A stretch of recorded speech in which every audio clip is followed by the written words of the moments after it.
Assalamualaikum warahmatullahi wabarakatuh.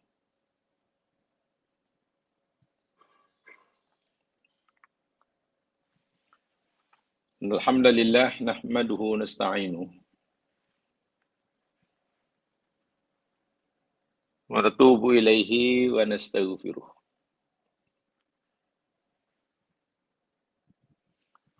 Na'udzu billahi min syururi anfusina wa min sayyiati a'malina. May yahdihillahu fala mudhillalah wa may yudlil fala hadiyalah. Asyhadu an la ilaha illallah wahdahu la syarikalah wa asyhadu anna Muhammadan abduhu wa rasuluh.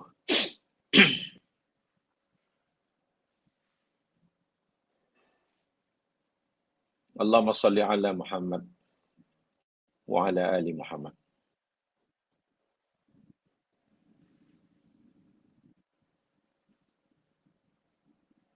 Allahumma bika asbahna wa bika amsayna wa bika nahya wa bika namut wa ilaikan nusyur. Allahumma faqihna fid din wa 'allimna at-ta'wil. Amin ya rabbal alamin.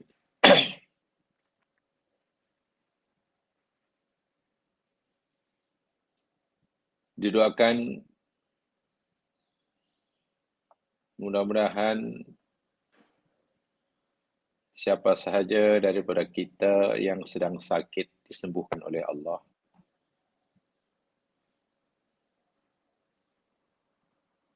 Jika ada di antara kita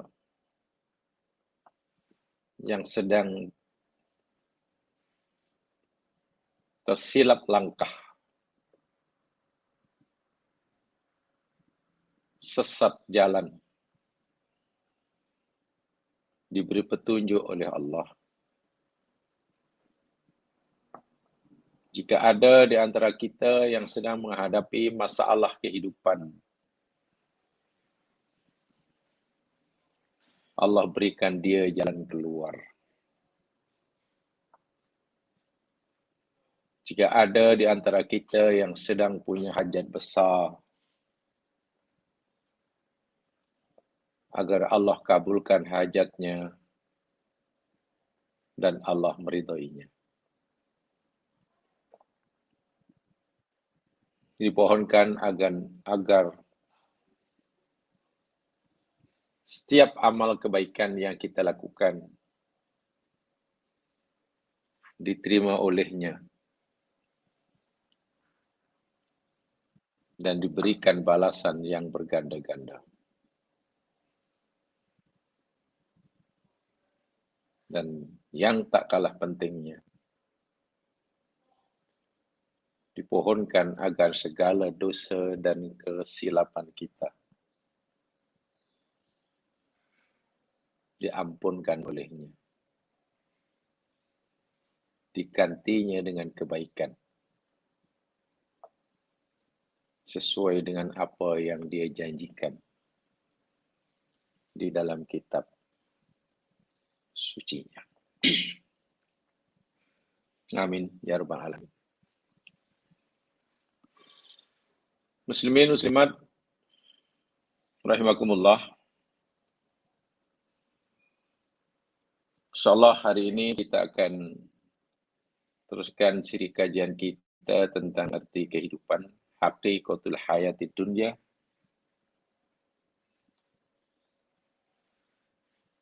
Dan terus sahaja coba buka bukunya yang ada buku, buka surat 29.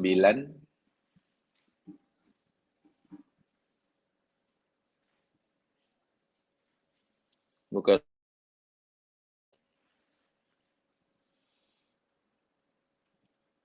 kalau saya tidak silap Hari ini kita akan pelajari ayat yang ke-8.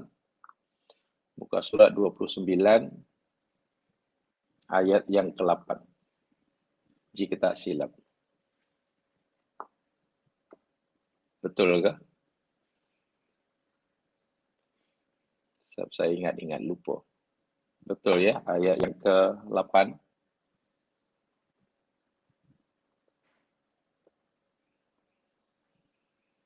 Kalau mungkin ada yang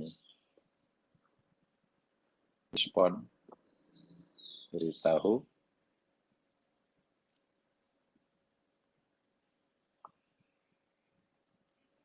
Atau tepatnya surah Al-A'raf ayat 40 yang kita nak pelajari hari ini.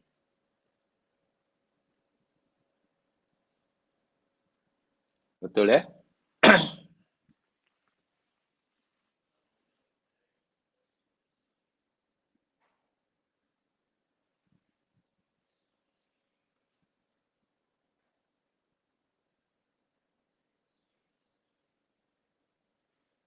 Belum ada yang respon.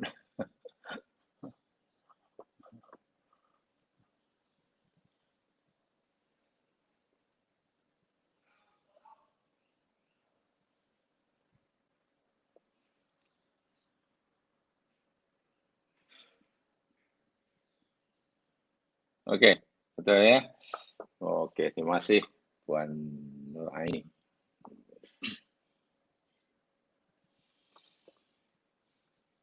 Mari kita pelajari ayat yang ke-8 muka surat 29. Yang tidak ada bukunya, lihat surah Al-A'raf ayat yang ke-40.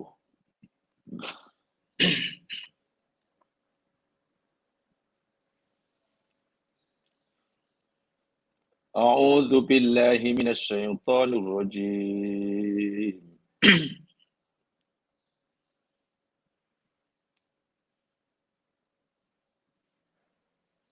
Innal ladzina كذبوا بآياتنا واستكبروا عنها لا تفتح لهم أبواب السماء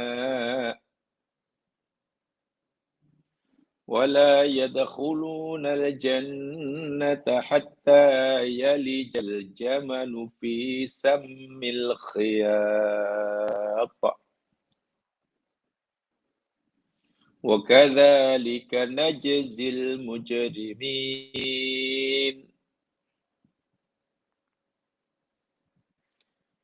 Innalladzina sesungguhnya orang-orang yang kadzabu bi ayatina, mereka telah banyak mendustakan ayat-ayat kami, wastakbaru anha, dan mereka menyombongkan diri atasnya, terhadapnya. Orang-orang yang seperti itu la tufattahu, tidak dibukakan lahum bagi mereka abwabus sama, pintu-pintu langit. Wala yadkhuluna al-jannah, dan mereka tidak masuk surga. Hatta yalijal jamalu fi sammil khiyab, sehingga ada seekor unta masuk dalam lubang jarum. Wa kadzalika, dan demikianlah, najzi, kami akan memberi balasan al-mujrimin, akan orang-orang yang banyak melakukan dosa.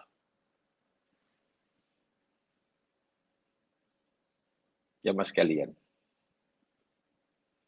ayat ini memberitahu kita tentang perbuatan ataupun sifat yang apabila seseorang melakukan atau memiliki sifat tersebut,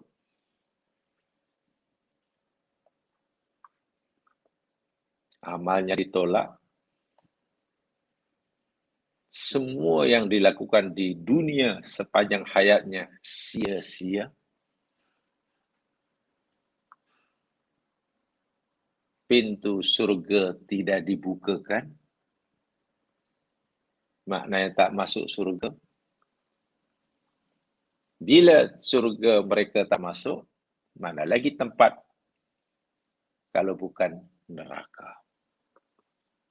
Maknanya Alhamdulillah. Sekarang mari kita pelajari ayat yang mulia ini. Bagaimana sepatutnya kita menjalani kehidupan di dunia yang hanya sekejap. Ya, karena purata antara 60 hingga 70. Sesungguhnya orang-orang yang banyak mendustakan ayat-ayat kami. Kadzabu bi. Sedia maklum ya mas sekalian, ayat di dalam Al-Quran, kalimat al-ayat, jadi ayat kauniyah.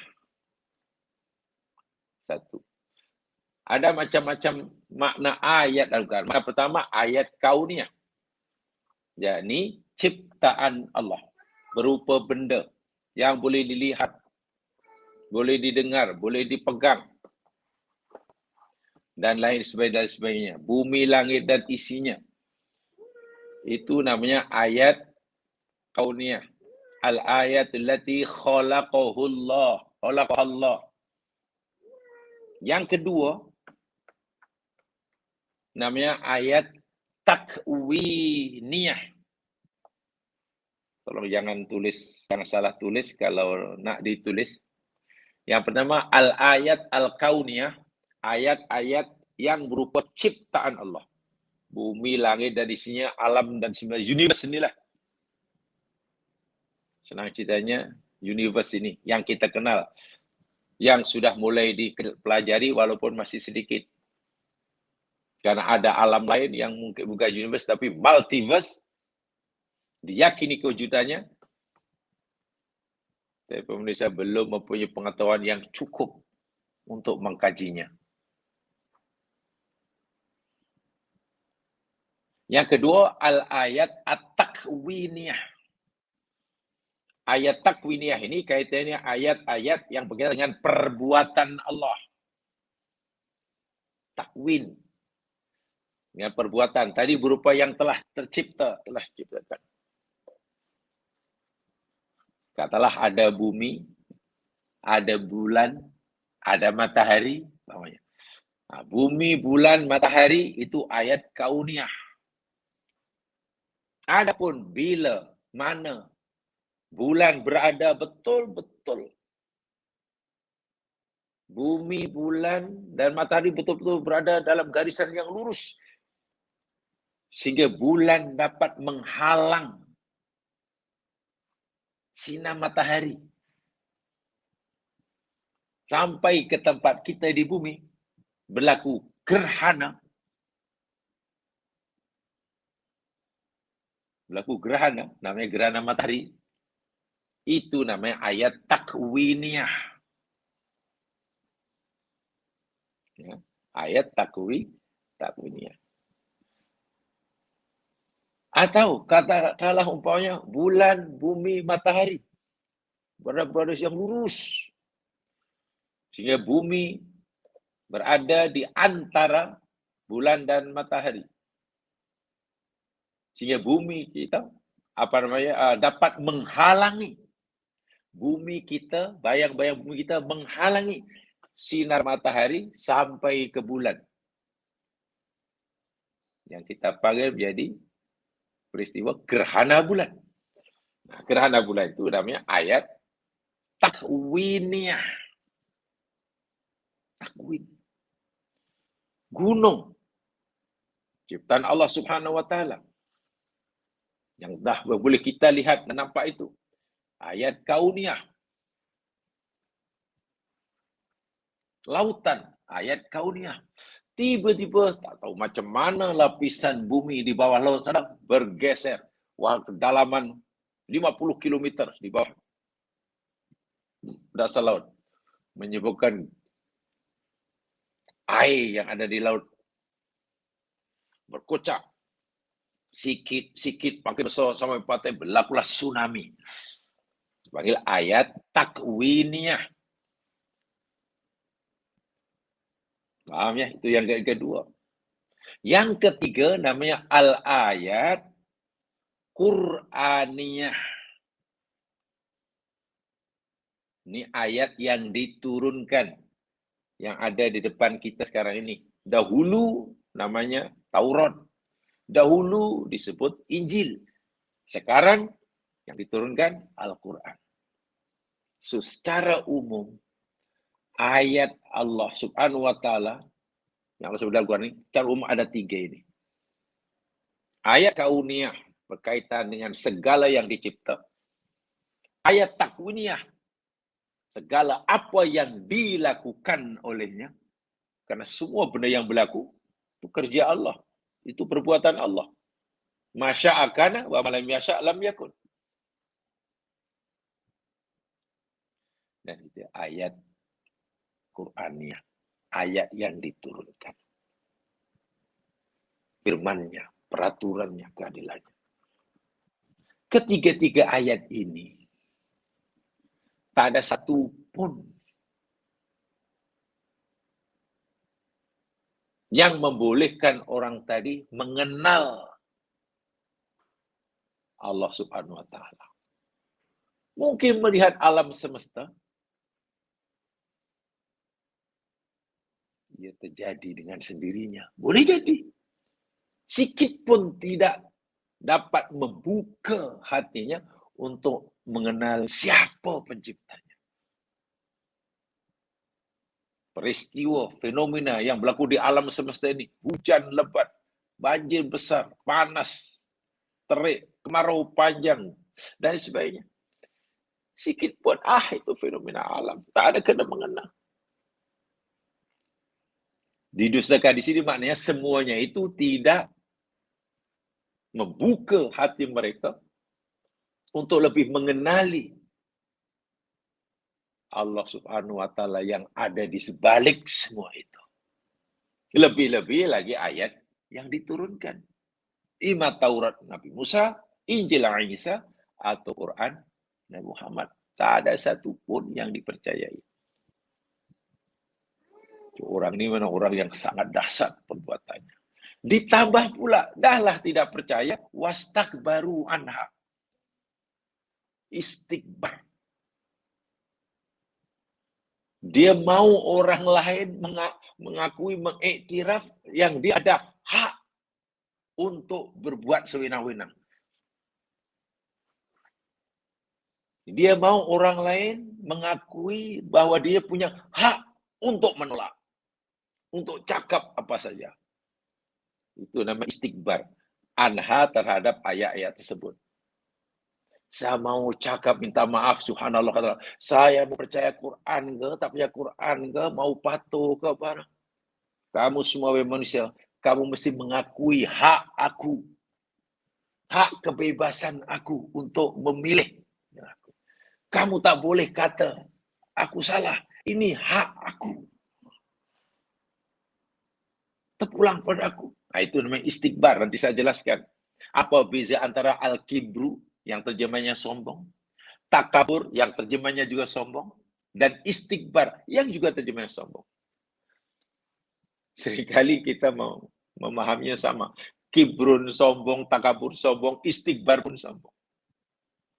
Yang burun sombong, ya takabbarun sombong, ya stakbirun pun sombong. Semua makna sombong.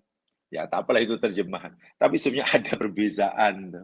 Tak apa, bila ada masa nanti sempat sampaikan. Orang yang punya dua sifat ini, mendustakan dan menyolong, Allah tidak bukakan pintu langit dan mereka tidak masuk dalam surga. Tidak masuk dalam surga. Jamaah yang dirahmati Allah sekalian, saya ingin sampaikan dahulu apa kata mufassir berkaitan dengan makna, maksud tidak dibukakan pintu langit.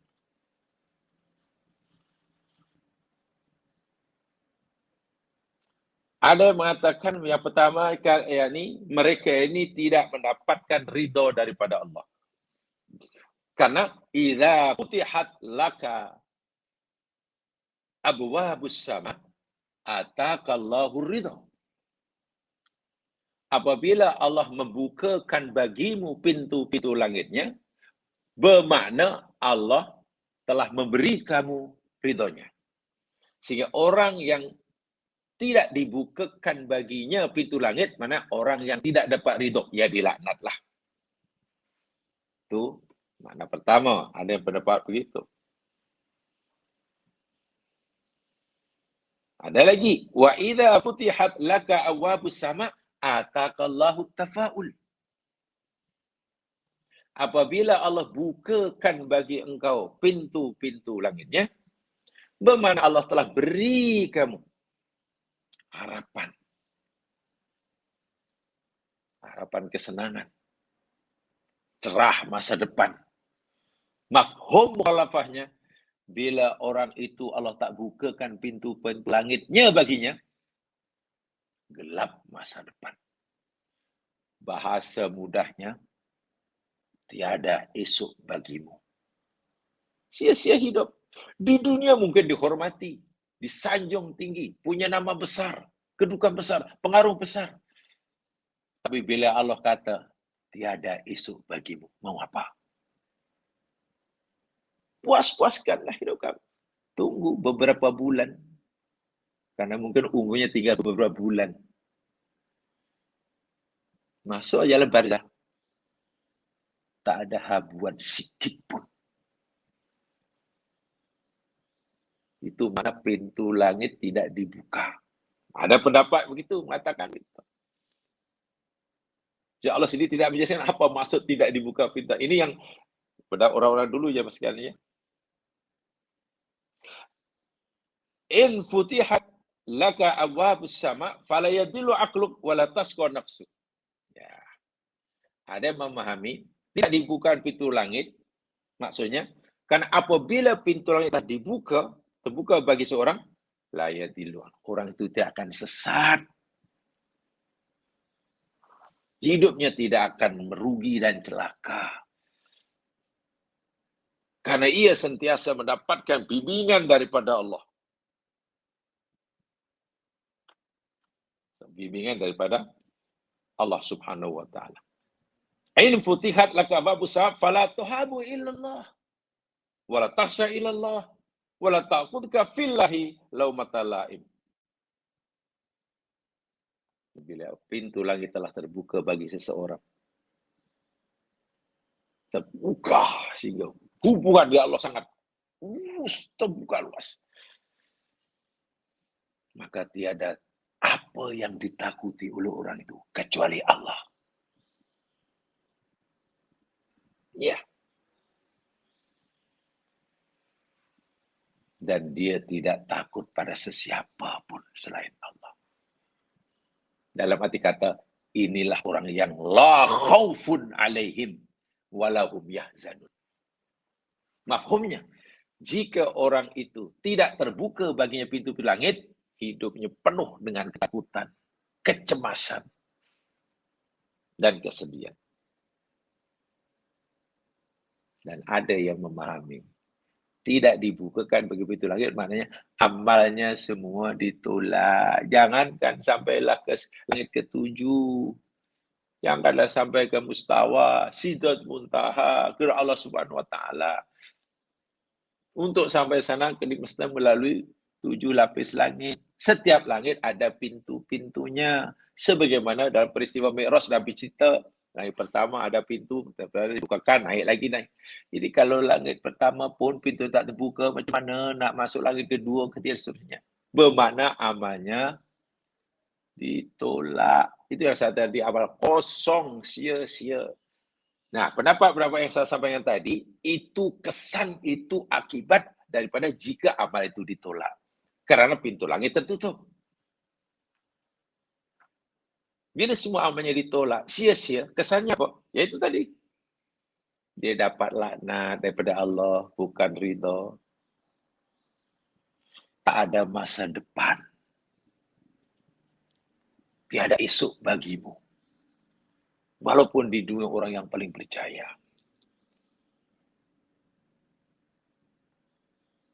Jalan hidupnya sesat. Hidupnya penuh dengan ketakutan dan kesedihan. Subhanallah. Dan apabila pintu langit itu sudah terbuka, maknanya apa? Allah sentiasa ingat orang itu. Karena orang itu sentiasa ingat. Ya. Karena tak ada penghalang. Allah sentiasa ingat. Ya, ingat dalam pengertian dia untuk bahasa kita lah. Perhatikan dia. Ya, karena dia sentiasa. Allah sentiasa menjaga dia karena dia sentiasa menjaga agamanya. Zikrullahi laka ablag min zikrika lahu. Sedang kita tahu, zikrullah, ingatan Allah kepada kita, perhatian Allah kepada kita, jauh lebih besar, lebih berharga daripada zikir kita kepadanya. Wala zikrullahi akbar. Maknanya bila pintu langit tertutup, ya habis. Bahasa mudahnya, Allah lupakan kita karena orang itu lupa Allah. Jadi tidak salah, ya, ada kalau kita dengar dalam tafsir, maksud langit pintu langit terbuka itu amalnya ditolak, itu betul. Kemudian apa yang saya sampaikan tadi, kesan akibat daripada amal yang ditolak itu macam mana kesan pada orang itu? Inilah yang sebutkan tadi. Itu mana la tufatahu. So sengsara. Walaupun saya tadi di dunia punya nama besar, punya pengaruh besar, dan sebagainya lah. Tersenari sebagai orang yang paling berpengaruh di dunia. Tapi bila tiada esok baginya, kata Allah, mati aja dah sengsara selama-lamanya. Hidupnya dilaknat hingga kiamat. Jalannya sesat hingga kiamat. So, apa yang diharapkan? Ingat, dua sifat ini sangat bahaya. Mendustakan ayat Allah dan sombong. Ya, dan sombong. Ya, akhirnya walayat hulunal jannah. Mereka tidak masuk surga. Mereka tidak masuk surga. Sudah jelas lah. Cuma tak ada pintu nak masuk surga. Dahlah dilaknat, tiada esok bagi kamu saja. Amal ditolak. Baik, jamaah sekalian. Sekarang saya ingin mengajak jamaah sekalian untuk melihat, lalu apa bezanya? Sebab dalam Al-Quran semuanya ada nih. Dalam Al-Quran ada istilah al-kibru. Kaf, ba, ro. Ada istilah takabur. Ta, kaf, ba, ro. Ada istilah istikbar, yastakbirun. Contohnya ini, istakbaro. Hamzah, sita, kaf, ba, ro. Istakbaro. Ketiga ini walaupun root word-nya sama, kaf, ba, ro. Berasal pada tiga huruf, kaf, ba, ro. Tapi pengertiannya rupa-rupanya berbeza. Ahli bahasa Al-Quran, ya mereka mengetahui akan perbezaannya.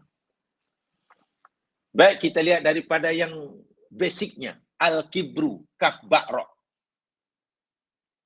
Kaf, ba, ro. Al-kibru. Di dalam Al-Quran, kalimat kibrun ini, yang bermakna juga sombong lah. Jamaah boleh rujuk. Lihat di dalam surah Ghafir, ayat 56. Ya, ini ya, Kalau orang menjalani kehidupan di dunia, punya dua sifat ini, memang minta maaf dalam bahasa kasarnya celaka lah. Celaka dunia akhirat. Itu hakikat yang akan menimpa dia. Walaupun di dunia orang yang kaya raya, punya kedudukan, punya pengaruh, namanya diabadikan menjadi nama jalan, namanya dipahat di lantai mana di laluan di Hollywood dan lain sebagainya.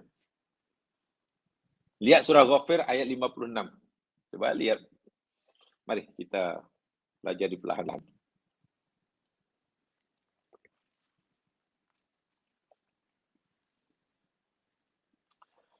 A'udzu billahi minasyaitonir rajim.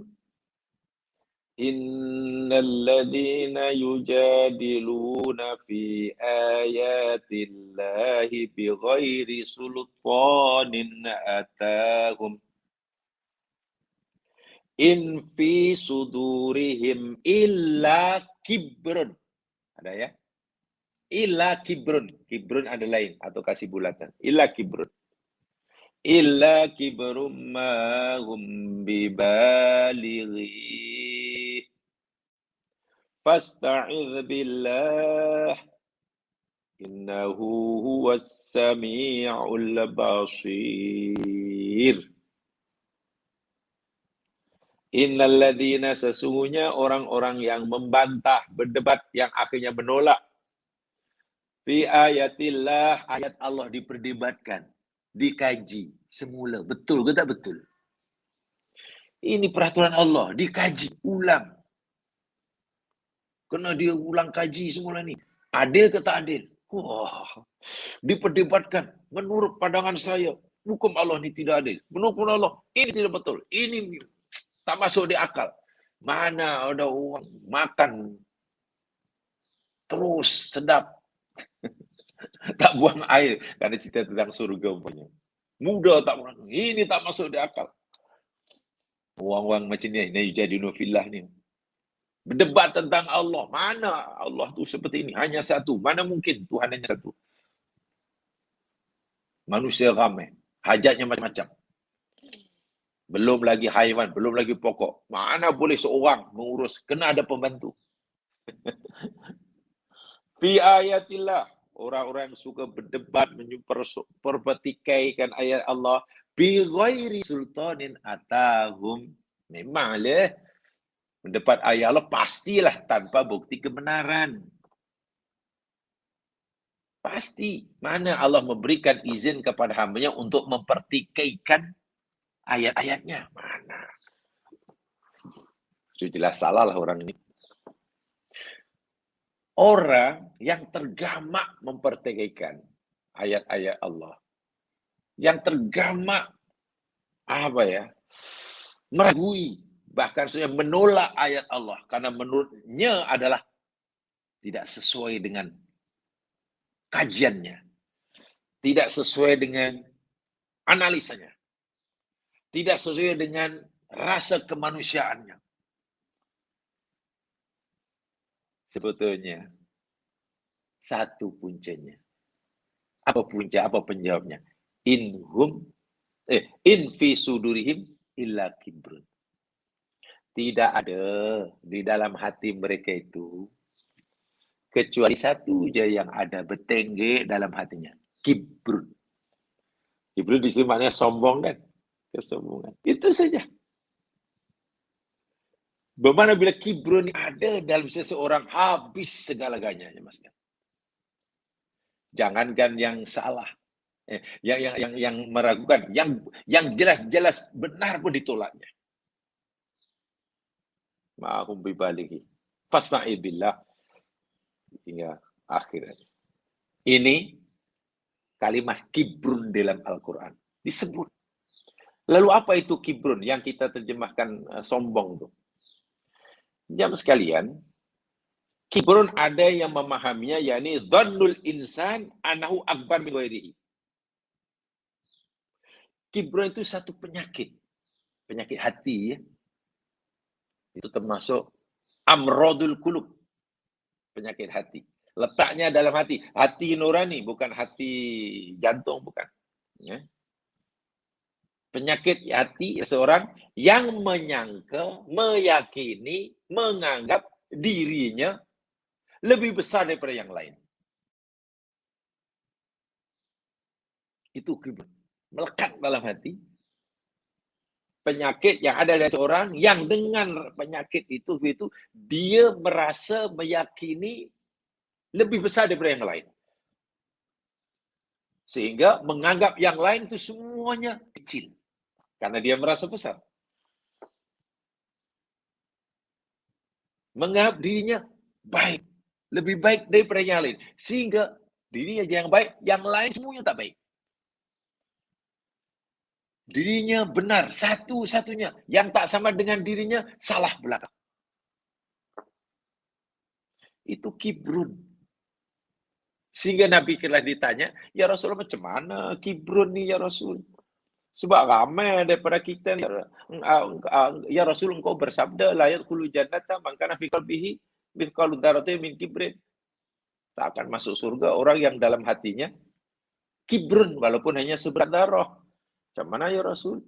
Lalu sahabat bertanya, innal rajula yuhibbu ayyakuna thawbuhu hasanan wa na'luhu hasanatan. Tapi ramai ya Rasul di antara kita ini yang bila pakai baju suka bagus baju yang cantik-cantik. Bila pakai kasut suka kasut capal slipper yang cantik-cantik. Yang branded, yang wogah, yang macam mana tu ya Rasul? Sedangkan kalau sombong, ada kibr tak masuk surga. Sahabat fikir, kibr itu maksudnya pakai baju cantik, kibrun. Pakai kasut cantik, kibrun. Pakai kereta baru, kibrun. Gitulah. Sahabat fikir itu kibrun sehingga mereka takut. Karena ramai pada mereka yang biasa memakai yang cantik, supaya yang cantik. Apa jawab Nabi? Oh, bukan begitu. Kibrun yang ada dalam hati kamu, yang bila ada kamu tak masuk surga itu, ya ini lain, bukan seperti mana kamu katakan. Pakai baju baru, pakai kasut yang cantik, pakai kereta yang baru bila mampu. Apa itu? Innallah jamil. Allah itu cantik. Yuhibbul jamal. Allah suka kepada kecantikan. Allah itu cantik, jamil. Jamil, beautiful. Dan Allah itu suka kepada kecantikan. Suka pada beauty. Jadi bukan itu sombong. Sombong itu yakni batorul haq wa ghamtun nas. Menolak kebenaran dan merendah-rendahkan sesama manusia. Apa sebab orang itu suka menolak kebenaran? Karena ia merasa dirinya paling benar. Apa saja benda, apa saja pendapat yang tak sama dengan pendapatnya salah. Sehingga kalau semua orang ingin tahu benda itu benar atau tidak benar, nih sebagai kayu pengukur dia. Dia telah meletakkan diri sebagai kayu pengukur tanda aras. Mana-mana perkara, kalau perkara, mana-mana benda, kalau mana apa saja pendapat. Jika sama dengan apa yang dia ada, betul, kamu boleh ikut. Tapi kalau tak sama dengan pendapat aku, salah. Itu kibrun. Sehingga dengan mudah orang akan menyalahkan pendapat orang lain. Ini kalau dalam masalah pendapat lah. Pendapat menyalahkan pada orang lain, jika pada orang lain itu tak sama dengan pendapatnya. Wah, benar atau tidak kan bukan itu ukurannya. Benar atau tidak kan ukurannya sama atau tidak dengan Al-Quran, hadis Nabi kan? Bukan dengan pendapatnya. Malangnya orang kibrun ini tanpa disadari, ia meyakini pendapat yang betul-betul sama dengan Quran hadis jadi pendapat saya. Itu yang tak sama dengan pendapat saya bermakna tak sama dengan menyalip Quran hadis. Bahaya luar biasa seperti itu. Bagaimana orang berani menyamakan pendapatnya yang keluar daripada hasil perenungannya dengan firman Allah dan hadis Nabi. Sehingga tolak. Dan suka menghina orang lain. Dan itulah iblis. Ketika Allah suruh sujud, kan firman Allah itu kebenaran ditolak oleh iblis. Karena bagi iblis, apa ya Allah? Yang wajar itu, perintah yang patut yang masuk di akal, boleh diterima di akal sehat itu, yakni engkau suruh Adam hormat aku. Karena aku lebih senior. Ada track record yang boleh dipertanggungjawabkan. Itu yang masuk di akal. Itu yang betul. Bukan engkau suruh aku hormat pada Adam. Kan itu yang dipikir oleh iblis. Jadi yang betul tuh apa yang saya katakan dulu, yang apa yang kau kata itu. Tengok. Tolak kebenaran Allah, tolak perintah Allah karena merasa tak sama. Perintah Allah ini rasanya tak sama dengan analisa aku nih. Tengok. Jadi benar dan salah itu kena dirujuk pada dirinya sendiri. Merasa dirinya hatta kebenaran dan Allah pun tolak. Itu nih batarul haq. Lalu lihat Adam, makhluk baru. Kemarin kau cipta ya Allah. Lagi pula engkau cipta dia daripada tanah. Engkau cipta aku daripada api. Api kan lebih baik ya Allah. Dahlah Allah tolaknya. Pendapat Allah dikatakan tak betul. Pendapat dia yang betul. Adam dianggap lebih hina dirinya. Aku lebih dari dia. Sempurna sudah. Kibrun dalam. Sifat macam itulah namanya kibrun. Sifat macam itu. Dan itu bahayanya luar biasa. Sangat-sangat luar biasa. Dan Muslim. Riwayat Muslim.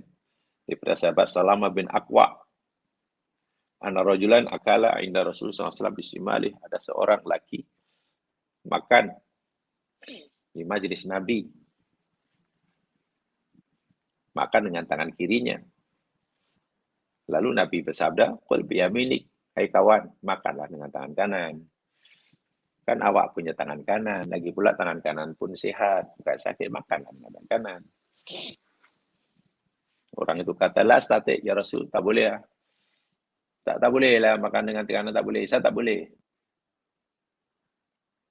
Nabi kata, la aja tak. Istatokta. Bukan. Istatokta. Awak boleh. Makan dengan tangan. Nabi suruh kata tak boleh. Nabi kata boleh. Nabi tidak mungkin menyuruh umatnya melakukan suatu perbuatan jika umat itu betul-betul tidak punya kemampuan. Tak mungkin. Bila Nabi suruh tu maknanya Nabi tahu orang itu mampu buat. Tapi ternyata orang tu tak mau buat. Bukan tak mampu ya, tak mau buat. Dia mampu buat tapi tak mau buat ketika Nabi suruh buat. Apa jawab Nabi? Ma mana'ahu ilal kibar. Sebetulnya tidak ada yang menghalang orang itu makan dengan tangan kanan ketika aku menyuruhnya kecuali al-kibru. Tuh, sombong. Sombong. Merasa yang paling benar. Itu yang apa yang dia yakini benar lah. Makan dengan tangan kiri. Itu yang benar lah. Ini apa Nabi suruh makan dengan tangan kanan pula. Makanan serupa je lah. Kalau namanya masin, makan dengan tangan kanan, kiri pun masin juga. Kalau tujuannya supaya boleh mengubah rasa. Ya kalau makan itu katalah gula itu apa namanya manis, mau tangan kanan kiri tetap manis. Kalau cili itu pedas, pandai apa kalau tujuan makan dengan tangan itu untuk mengubah rasa, tak juga tangan kiri pun. Tapi kalau tujuan untuk keselesaan, keseronokan, kepuasan, menurut aku yang paling selesa, paling menyenangkan tangan kiri. Balik aku yang paling kiri. Nabi kata tangan kanan, tak tangan kiri. Ia merasa benar. Ditolak tu perintah Nabi. Fama rafaha ila fi. Lepas itu dia itu orang tak boleh angkatkan. Itu namanya kibrun. Batarul haq wa ghamtun nas. Wa ya'udzubillah. Jadi as-sifatul lati taj'al ka'ina dhunnu annahu afdal minal akharin bi ghairi wajhil haqq. Penyakit hati. Satu perasaan yang ada dalam hati seorang, yang dengan perasaan itu dia merasa, meyakini bahkan lebih baik daripada orang lain. Mana yang lain tak baik. Lebih benar, paling benar. Kan yang lain salah belaka. Lebih betul. Yang lain tahu betul semuanya. Semua lebih lah. Sehingga semua segala sesuatu, baik ke tak baik ke, elok tak elok, betul ke salah, kena rujuk kepada ini. Wah. Hatta apa yang Allah kata, yang Nabi kata pun, nanti dulu.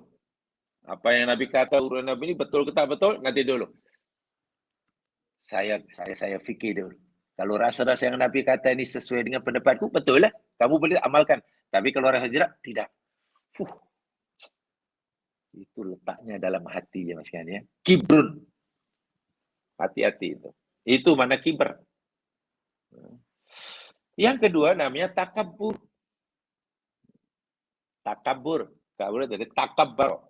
Nah, takabbaro ini jamasnya sesuai dengan wazannya tafa'ala. Jadi izharuhu dzalika matakalluf fi haqqil insan. Sifat kibrun yang ada dalam hati tak nampak tuh. Lalu orang itu zahirkan keluar. Orang itu coba menunjukkannya keluar. Jadi memberikan kesan, nampak dalam perbuatannya, ucapannya. Dengan susah payah. Sebab hakikatnya memang tidak ada orang kecil lalu memaksa dirinya besar. Itu kan jadi berat ya. Nah, usaha dia untuk menzahirkan kesombongan yang dalam hati tadi dengan susah payah dizahirkannya dengan ucapannya dengan itu namanya takabbur. Namanya takabbur. Jadi ayyara al-mar'u nafsu abar min ghairihi tadi kan merasa lebih baik dari orang lain. Lebih benar daripada orang lain. Hatta lebih benar daripada Allah, kata Iblis.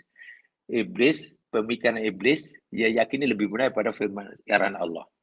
Sahabat Nabi tadi berfikir, apa pendapatnya lebih betul daripada itu kibrun. Kemudian dia bersusah payah untuk menunjukkannya. Karena tidak mungkin kan, melakukan perbuatan berlawan dengan Nabi itu pasti susah payah. Takaluf. Allah kata jemaah sekalian, Allah kata mencuri itu haram. Okey? Allah kata. Tapi bagi dia, mana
Assalamualaikum Ustaz.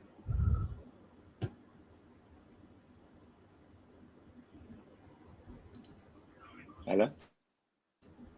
Assalamualaikum Ustaz. Ustaz boleh dengar tak?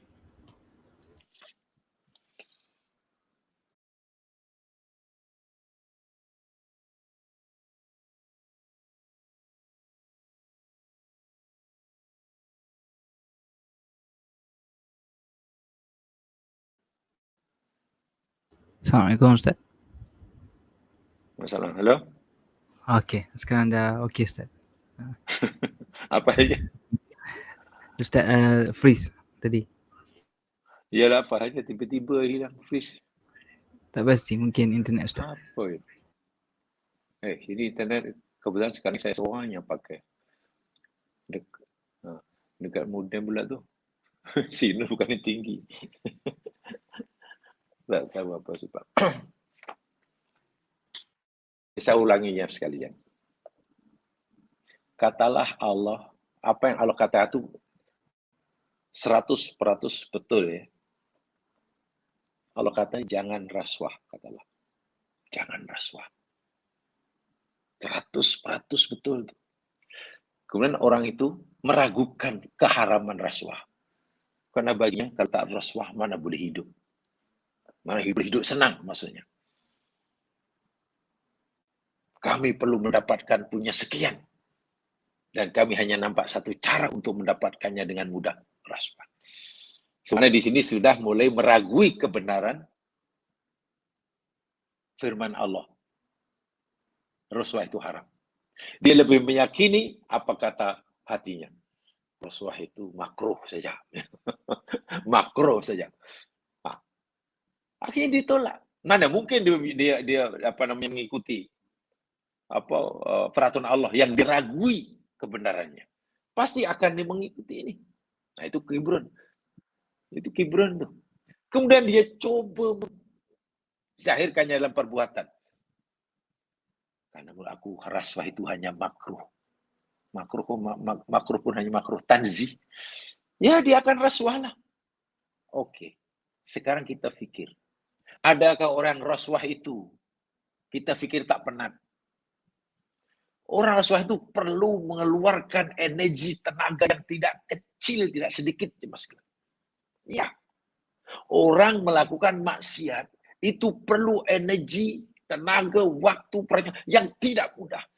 Karena sembunyi-sembunyi, takut itu. Itu dipanggil takalluf. Dalam bahasa Arabnya dipanggil taklif, namanya dipanggil tafa'ul kalau wazannya. Kalau kabir menjadi takabur. Jadi orang takabur itu orang yang sebenarnya sedang menzahirkan, mengekspresikan sifat kibron dalam hatinya dengan susah payah. Susah payah. Itu jadi lebih tertekan lagi takabur.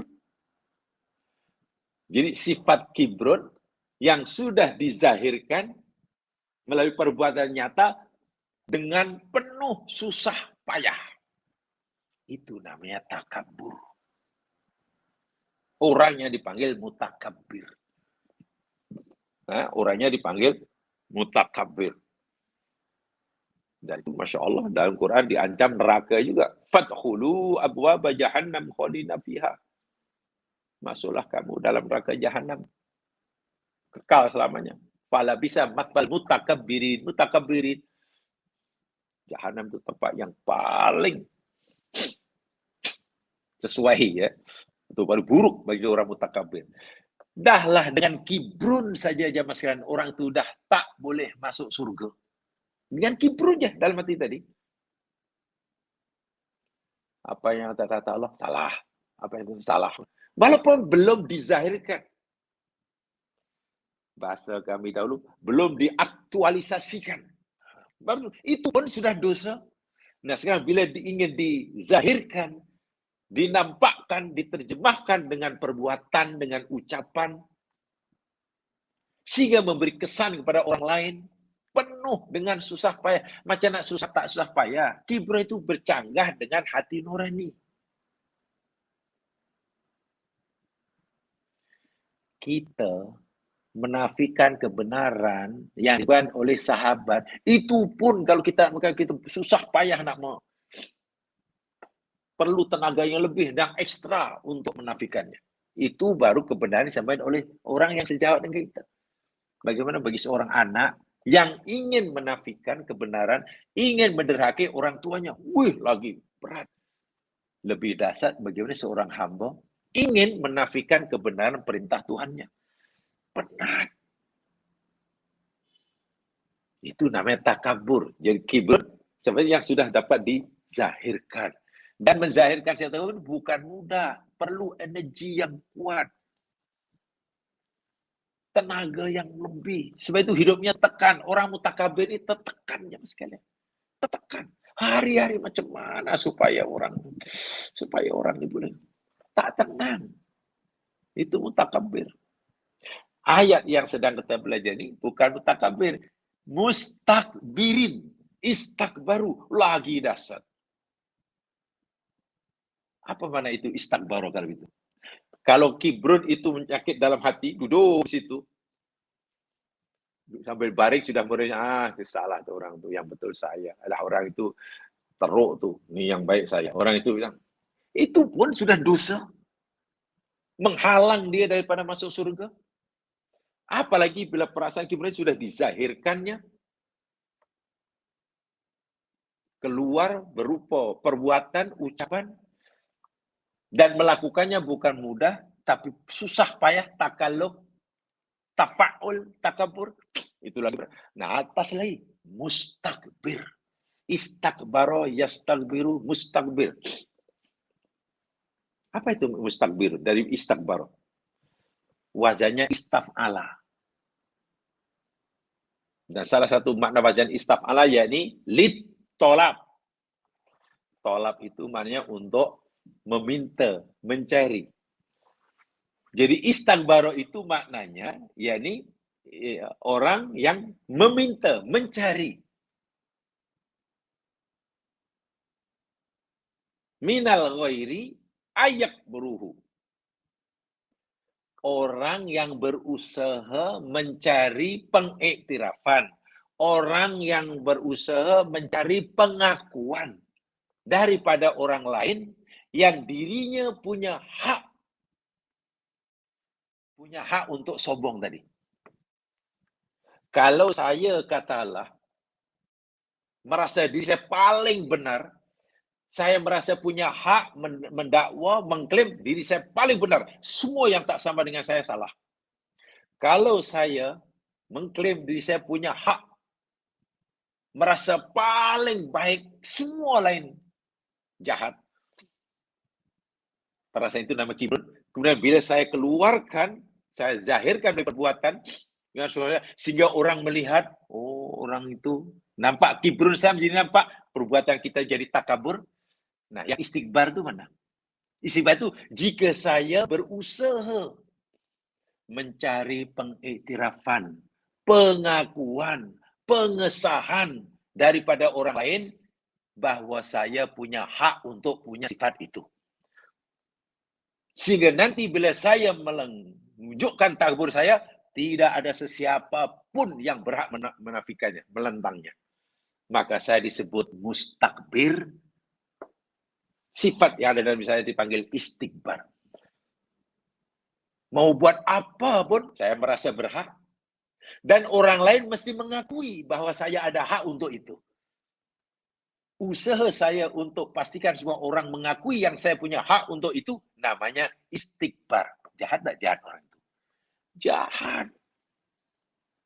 Jahat, sekalian. Sebab itu, ini paling... Itu pihak di atas ya. Yang paling bawah tadi kan kibrun. Dizahirkan namanya takabur. Bila takabur itu, ya mungkin orang lain marah. Orang lain kata, apalah ni. Buat sesuka hati. Ramai orang protes. Orang takabur pasti protes. Dan dia tahu ramai orang protes. Ramai orang tak menyukainya. Tapi mustakbir lebih daripada itu. Walaupun dia buat sewenang-wenang, karena baginya semua yang dilakukan itu benar menurut dia, dan dia merasa punya hak untuk lakukan dia semua itu, dia mau semua orang mengiktirafnya, mengakuinya, tidak boleh menafikan akan haknya. Itu kan jadi Fir'aun nanti. Itu di Fir'aun tuh. Itu jadi iblis lah, aba wastakbaro. Iblis kan bukan hanya kibrun. Iblis jadi istakbar, wa kana minal kafirin. Jadi sifat yang Allah berikan pada iblis itu luar biasa jahatnya, buruknya. Sebab Allah kata iblis ini sudah melampau. Iblis minta pengiktirafan daripada kita, kata Allah. Iblis minta pada aku supaya aku mengakui hak dia untuk sombong. Hak dia untuk menolak perintahku. Dia meminta pada aku supaya aku mengakui, mengiktiraf hak dia untuk merendahkan adab. Itu namanya istakbarah. Wa'iyadzubillah, tumadzubillah. Sebab itulah, kadang-kadang jemaah sekalian, ya, kalau kita perhatikan, sifat Allah itu kan ada ikibria, walaupun tidak termasuk dalam Asmaul Husna, tidak ada kibria, yang ada kabir kan, yang ada kabir dan mutakabbir, betul? Sifat Allah ada kabir dan ada mutakabbir. Itu beza itu. Untuk Allah memang itu sifat yang terpuji. Karena memang itu sifat Allah semata-mata.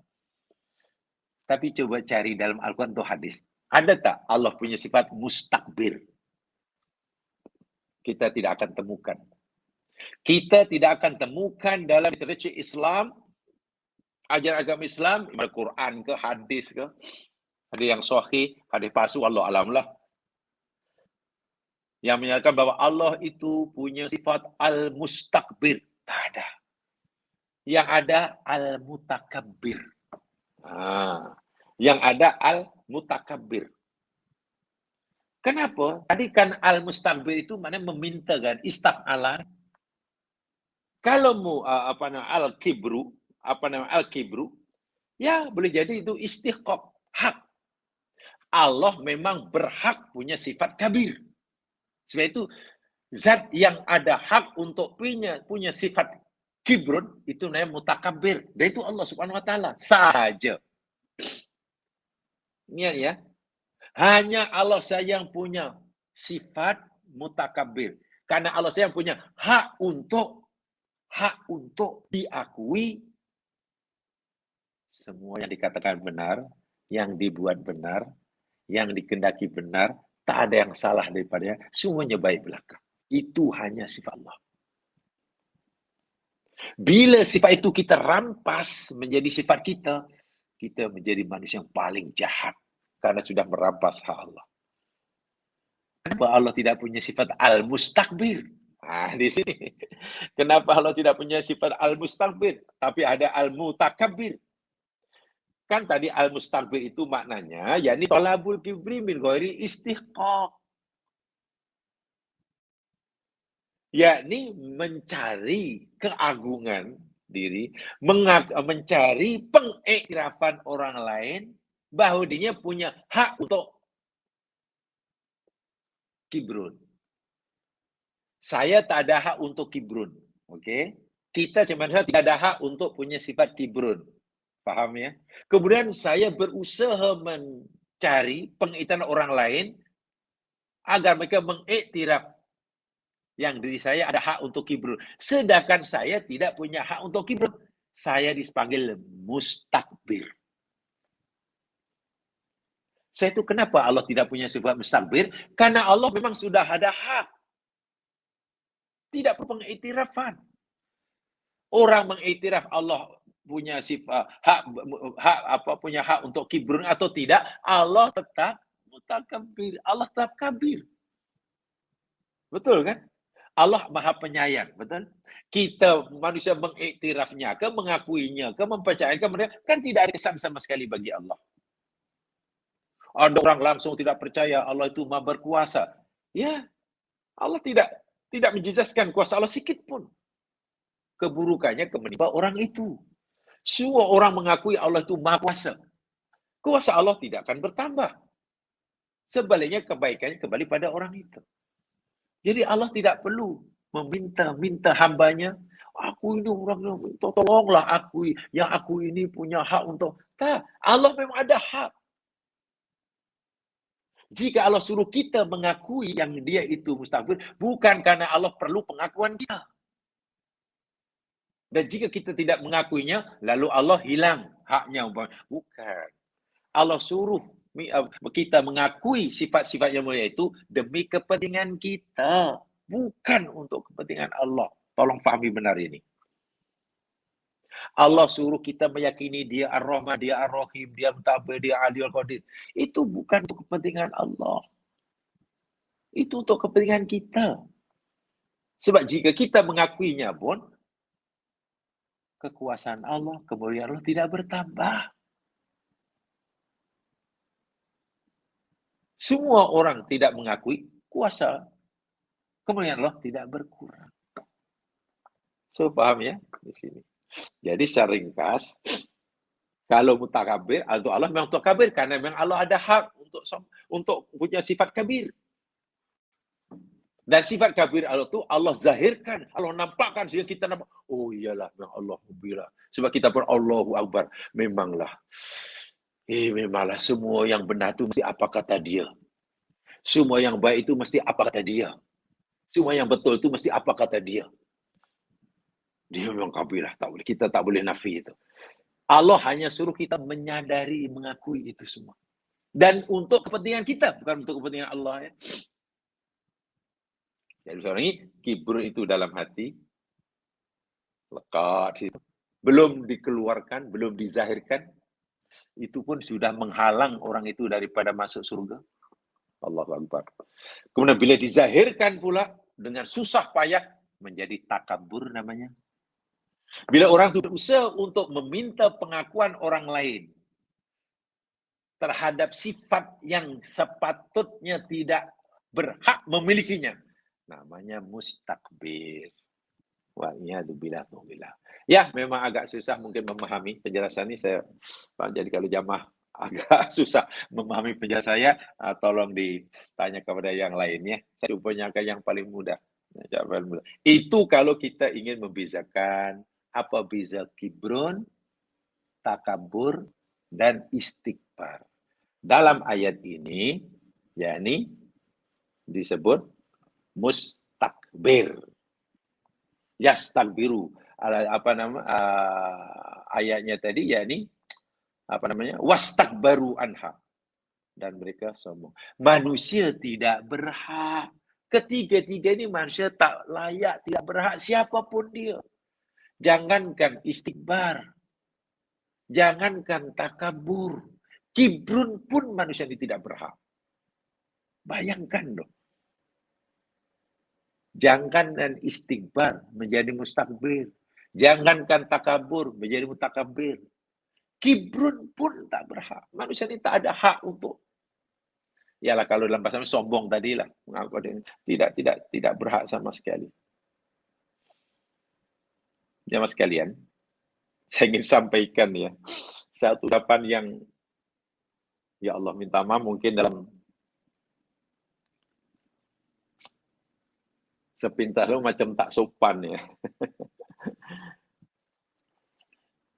Ini disandarkan kepada Ahnaf bin Qais. Juga pada Imam Hasan Al-Basri, ulama besar ya. Juga dikutip oleh Imam Al-Baihaqi dalam kitabnya Syubul Iman. Juga Imam Al-Ghazali, kalau tak salah dalam kitabnya Ihya Ulumuddin.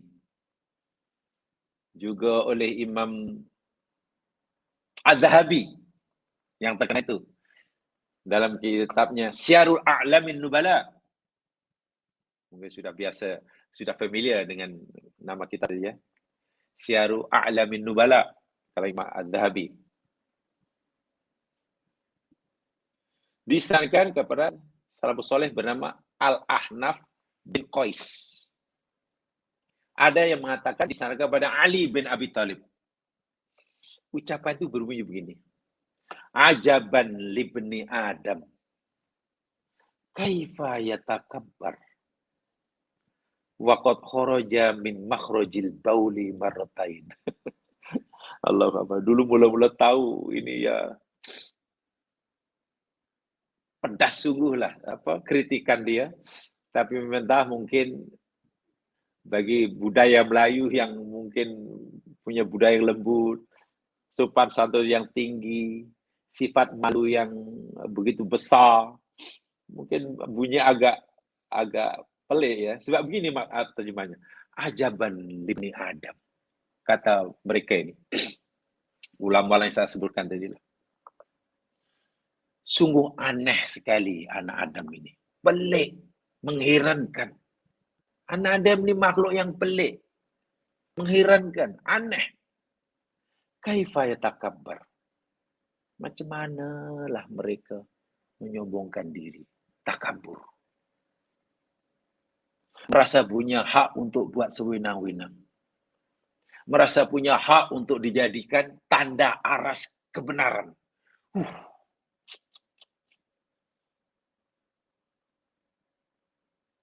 Yang maunya semua orang mau mendengarkan apa yang diucapkan.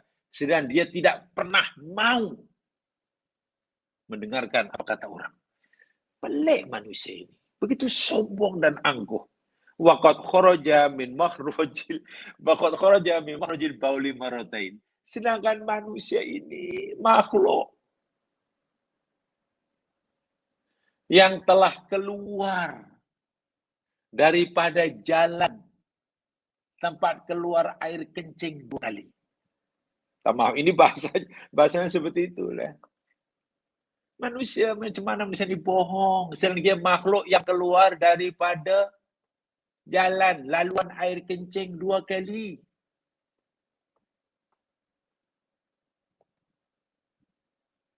Yang pertama yakni keluar dengan saluran air kencing ayahnya.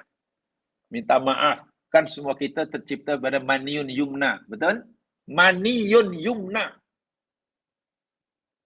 Bahan yang Allah gunakan untuk cipta kita ini min maniyin yumna.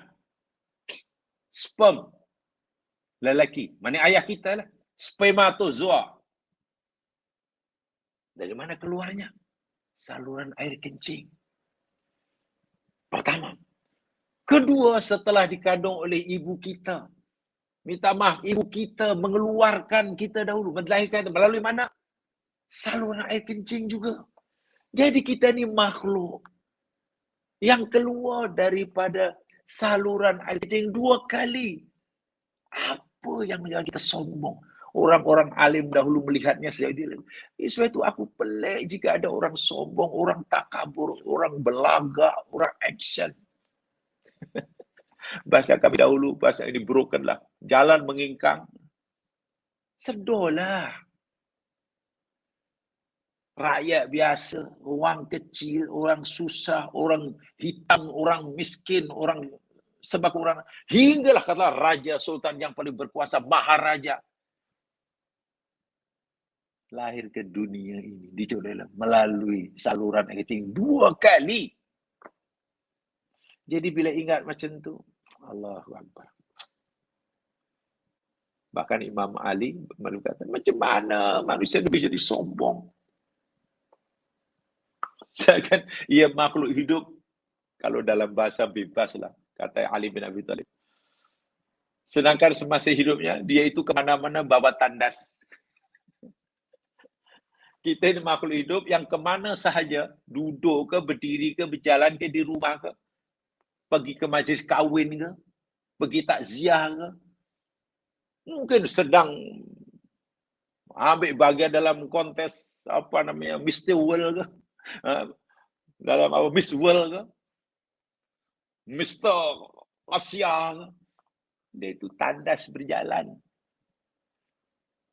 Kata Ali bin Abi Thalib. Ya apa tidaknya kan perut kita minta maaf itu toilet. Mesti mana najis bagaimana. Ya Alhamdulillah. Dan itu sebenarnya ucapan sangat populer kalau jamaah baca. Tafsir yang saya katakan tadi. Bahkan dalam tafsir Al-Qurtubi. Imam Al-Qurtubi pun mengutip ucapan ini dalam tafsirnya. Ibnu Asim. Dan kitabnya Az-Zuhdu. Imam Ash-Shawkani.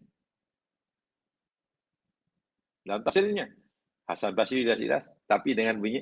Kaifa yatakabbar man kharaja min sabilil bauli martain. Macam manalah seorang makhluk sombong. Sedangkan ia keluar daripada saluran air kencing 2 kali. Wahyadubillah, tumubillah. Hinggalah ulama melakukan Mustafa bin Muhammad bin Mustafa Al-Khadimi. dalam kitab beliau yang mungkin ada yang pernah membacanya ya.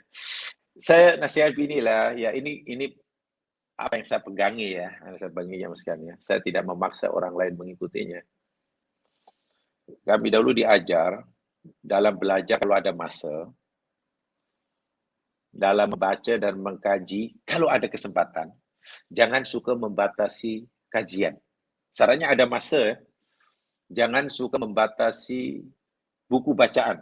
Jika ada masa. Makna kalau kita nak baca buku pun, bacalah buku sebanyak-banyaknya. Gitu.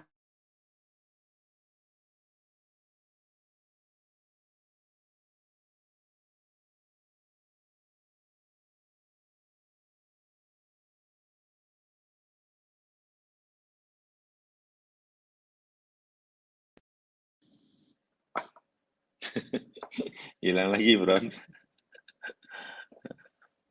Allah Akbar. Sekarang Allah. okey. Allah Akbar. Saya ulangi.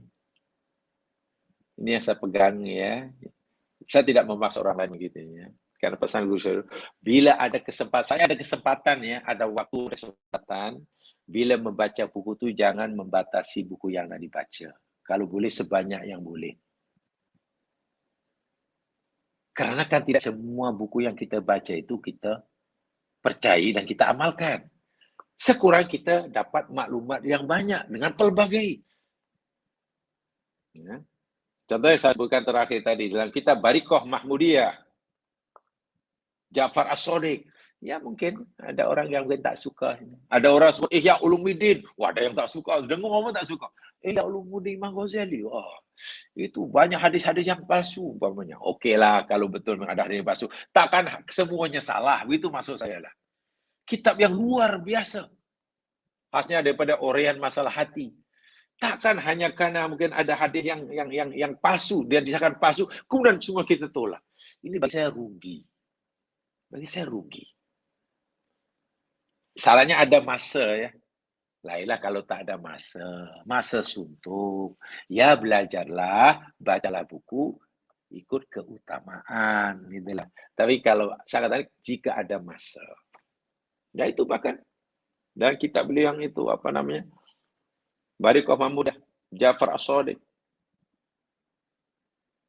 Yang biasanya Ja'far bin Mas'ud kan termasuk imam yang sangat dipuja, orang yang dipuja oleh golongan Syiah kan. Dia pun berkata begitu, ajibtu anna azaman nafsi, maka kharajtu min mahrajil marataini. Aku kadang-kadang heran dan takutlah bila timbul rasa bangga, rasa ujub, rasa takabur dalam diriku ini. Karena bila aku sedari sesungguhnya diriku ini hanya makhluk. Fisikanya maksudnya. Yang diciptai Allah keluar daripada salinan air kencing 2 kali. Jadi macam mana nak sombong? Macam mana nak sombong? Sebab itulah patutlah bila Allah kata, bila orang itu mendustakan agama satu hal, tolak satu hal. Tambah lagi sombong. Tadi mendustakan, lepas itu tolak, lepas itu dilawan. Yang benar disalahkan, yang salah dibenarkan. Sehingga tak tenang, tak senang duduk selagi apa yang dianggap salah masih ada di hadapannya. Diperangi macam orang kafir Quraisy lah. Nabi kan hanya mengajak mereka menerima ajaran yang benar. Dan Nabi tak paksa, Nabi hanya jelaskan. Bila kamu pilih ini, nanti ke sini tempatnya, ganjaran tempat kamu di akhirat. Bila kamu pilih jalan ini itu saja. Kalau kamu terima silakan, tak terima ya silakan. Nabi tak paksa kepada yang tak menerima.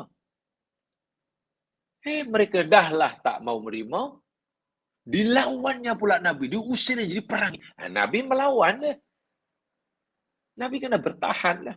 Itu pun selepas 13 tahun sabar di Makkah. Hakikatnya, jika orang kafir yang menolak ajaran Islam tidak mengganggu dakwah Nabi, tidak memusuhi Nabi, tidak memerangi Nabi, katakanlah, katalah mereka hanya, kami tak percaya Muhammad, kami tak nak ikut ajaran kamu. Setakat itu. Dan dia tidak mengganggu, Nabi tak akan perangi mereka. Bahwa tidak akan wujud. Peperangan antara Muslim dan orang kafir masa itu karena orang Islam diperangi. Jadi lebih bersifat mempertahankan diri. Tapi si kafir ini degil. Ibarat kita ajak dia makan, dia lapar. Lalu kita ajak makan. Bro, marilah makan. Ini saya sediakan makanan. Kan dia ada hak untuk menerima ajak kita, jemputan kita, pelawak-lawakan kita, dan juga boleh menolak. Sudahlah, kalau dia menerima, ya dia yang kenyang. Free pula tuh. Kalau dia menolak, ya sudah, kita tak boleh paksa, dia menolak. Sepatutnya itu je sikap yang mereka ambil. Itu namanya mendustakan. Tidak. Dahlah mereka tak mau menerima pelawaan kita makan selagi mereka lapar. Kita pula dimusuhi. Apa ajak saya? Buang aja kamu. Aku akan bunuh kamu. Selagi kamu terus mengajak kami makan. Bahkan mereka lapar dan kita ajak bagi makan percuma. Marah pula. Coba. Itu namanya sombong. Mendustakan, tak menolak ajak kita dan melawan kita. Patutlah kalau semua amannya ditolak, pintu langit tak terbuka, patutlah bila nanti di akhirat menjadi penghuni neraka, tidak masuk surga. Patutlah. Dan memang sangat ngam sungguh. Sangat ngam sungguh. Ini dia, apa namanya, yang dimasukkan ayat ini ya. Ini tafsir yang biasa bagi ayat ini. Jadi, rupa-rupanya kehidupan di dunia ini, kejayaan setinggi apapun kata kita, dalam career, dalam perniagaan, dalam berprestasi, dalam profesi, dalam apa sajalah. Punya rumah sebesar apa, punya kendaraan sebanyak mana, punya kuasa setinggi apa, punya apa. Jangan sekalian. Punya amal, jasa, sebanyak manapun, karena namanya diabadikan menjadi nama jalan, mana bangunan, nama lorong, nama parit, nama jambatan, nama, macam-macam. Kadang nama pagar pun nama dia. Karena banyaknya amalan. Katakanlah seperti itu.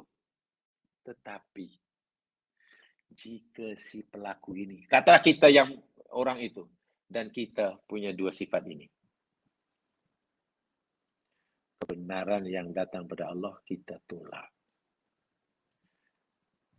Bukan hanya kita ragui kebenarannya, kita dustakan. Kita anggap itu bohong. Bukan itu, kita lawan pula. Kalau kamu terus katakan itu, siap. Yang benar itu kata saya. Yang benar itu apa yang kita pikir. Yang tak sama dengan apa yang kita maukan, salah. Lalu tak duduk tenang selagi masih ada pendapat yang berbeza dengannya. Ada jalan hidup yang berbeda dengannya. Macam Fir'aun lah. Mana Fir'aun membenarkan ada pendapat lain selain daripada apa yang dia fikir betul. Tidak ada sesiapa yang dibenarkan untuk punya pendapat atau jalan hidup atau pegangan agama atau apa saja yang berbeza berlawanan dengan apa yang mengatakan. Sebab itu Fir'aun kan mustakbirin dipanggil. Sia-sia. Kuasa, amal banyak. Fir'aun berjasa juga. Tengok jasa di Mesir sampai sekarang masih ada kesannya. Tapi sia-sia. Mati aja sia-sia lah. Apakah gaya hidup yang seperti itu yang dicari? Dahlah berusaha mendapatkan kerjaya setinggi itu pun bukan mudah.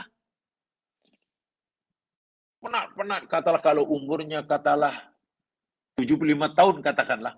Mungkin mencapai kejayaan seperti yang dia idamkan ketika umurnya sudah 70 tahun. Mungkin. Umur 20 tahun belum berjaya, 30 belum mencapai matlamat, 50 belum, 60 sudah mulai nampak, tak apa, saya akan rajin lagi. Sekarang umurnya berapa? Umurnya sudah 70 tahun. Mungkin baru. Ya, dah 70 tahun, maknanya saya puas. Bayangkan 70 tahun. Berapa lama menikmati kejayaannya? 2 tahun, karena umur 72 tahun mati. Dan itu kebanyakan kan macam tu je masa dunia ini. Masa untuk mencarinya jauh lebih lama, jauh lebih memenatkan daripada masa untuk menikmatinya. Jarang kan orang yang katalah berusaha selepas umurnya baru 22 tahun jadi jutawan. Jarang kan? Sangat jarang, kecuali dapat durian runtuh lah. Ini yang bisa meniti dari bawah. Ya kalau yang dilakukan itu betul. Bayangkan kalau dilakukan itu salah. Haram. Baru berjaya setelah umurnya 6 atau 70 tahun. Sedangkan semuanya adalah menyalahkan agama. Dan merasa bangga lalu ingin menikmatinya. Sekalinya puas. Berapa lama ia menikmati keprian? Mungkin masih ada swimming pool yang belum sempat ia gunakan. Mungkin belum sempat. Dia berjaya memilikinya, tapi bila masa untuk mana tak sempat. Karena di akhirnya hanya tengok di tepi itu tengok tuala sampai bukan tuala baring, tengok aja lah. Bayangkan kalaulah usaha itu menyalahi kehendak Allah. Ada sifat mendustakan tadi. Kan sia-sia hidup ini. Itulah hidup yang paling tidak punya nilai di sisi Allah. Walhal. Jika ia ikut apa yang Allah tetapkan di dunia bagi hasanah, di akhirat bagi hasanah. Mudah-mudahan memberi manfaat. Subhanakallahumma bihamdika.